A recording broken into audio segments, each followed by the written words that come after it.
Hi everybody, welcome back to episode 2 of our new series featuring our new nano low-tech 14-gallon reef tank.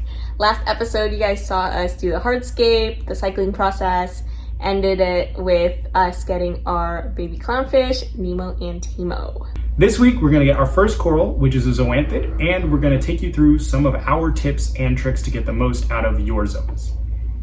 Within a week of adding Nemo and Timo, the tank continued to cycle, and we hit another ugly phase. This will happen periodically as you increase bioload and the tank adapts to new status quo. Our one snail named Shelly was hard at work on the glass, but there was quite a bit of algae on the glass and the sand as well. We started with 3 hermits, but it was time to pick up some more. We got 6 more, drip acclimated them, and added them along with some extra shell. In no time, they had made some big improvements on the algae. For our first coral, we picked up a zoanthid from our local fish store. First off, what's a coral? Well, a coral is an invertebrate comprised of a mouth surrounded by tentacles, and they typically grow in colonies of individual polyps. And zoas are like the literal definition of a coral.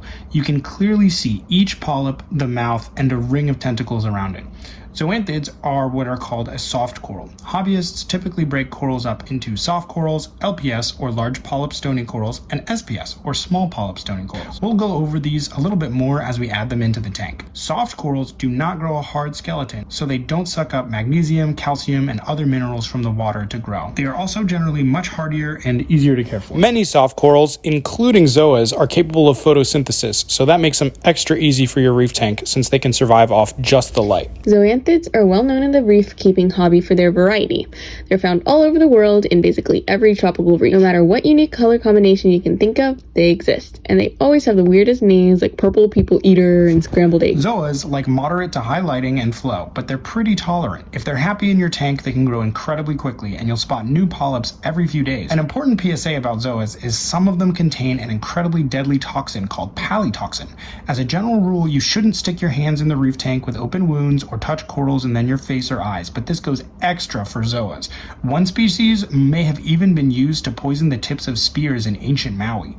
So, just to be safe, we wear gloves when we're handling them, and we always wash our hands very thoroughly afterwards. Many corals can come with unwanted hitchhikers or disease, so make sure you do a coral dip and examine them carefully before adding them to your tank. Or make sure that your local fish store dips and quarantines appropriately. We get all our corals from the same store, which we trust, so we won't be quarantining for this tank. We're going to be getting a lot more corals than this one zoa, so we only added one at first and waited to see if it would open and how healthy it would look.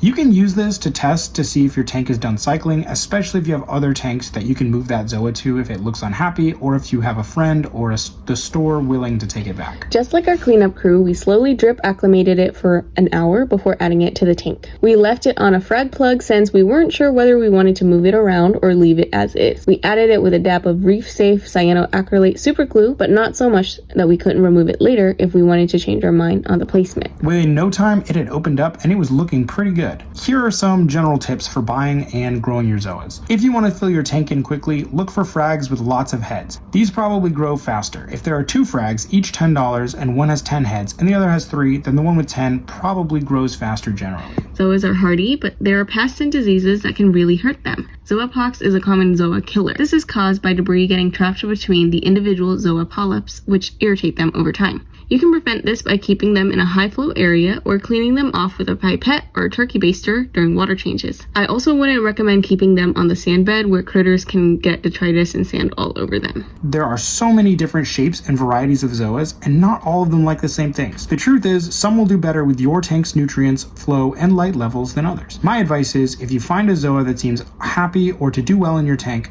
try to find others that look like it. For example, if you notice a zoa with smaller heads and short tentacles really takes off in your tank, keep your eyes peeled for one that looks similar, maybe in a different color.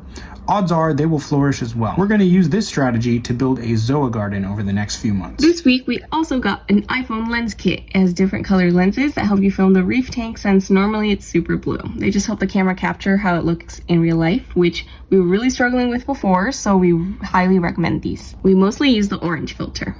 That's it for this video, guys. Next up, we're going to show you some of the new corals that we added to the tank, as well as a really underrated animal in the reef hobby. Thank you guys so much for watching. If you liked this video, make sure you like it down below and leave us a comment. Tell us what you think, any questions, And make sure you subscribe and hit the bell to find out when we post next. Yeah. Stay tuned for part 3. It's going to be super fun. And we're also going to have some unboxing and reviews coming up of some of the components we used on this tank and what our thoughts are and what our recommendations might be for a similar tank.